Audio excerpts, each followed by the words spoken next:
অনেক বছর আগে এক ছোট্ট গ্রামের পাশে ছিল একটি নীল রঙের পাহাড়। গ্রামের সবাই বিশ্বাস করত পাহাড়ের চূড়ায় রাতে যে নীল আলো দেখা যায় তা কোনো গুপ্তধনের সংকেত, কিন্তু কেউ কখনো সেখানে যাওয়ার সাহস করেনি।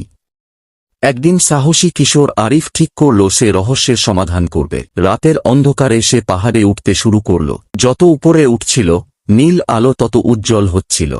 চূড়ায় পৌঁছে সে অবাক হয়ে গেল।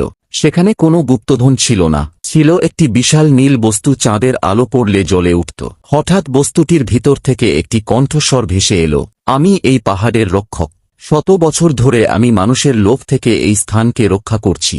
আরিফ ভয় পেলেও পালাল না। সে বলল, আমি ধন সম্পদের জন্য আসিনি, শুধু সত্যটা জানতে চেয়েছি। রক্ষক খুশি হয়ে বলল, যে জ্ঞান খোঁজে সেই প্রকৃত ধনী। এরপর স্ফটিকটি ধীরে ধীরে আকাশে মিলিয়ে গেল। পরদিন থেকে আর কখনো সেই নীল আলো দেখা যায়নি। আরিফ গ্রামে ফিরে সব ঘটনা বলল। অনেকেই বিশ্বাস করেনি, কিন্তু সে জানত সেদিন সে কোনো গুপ্তধন নয়, জীবনের সবচেয়ে বড় শিক্ষা পেয়েছে।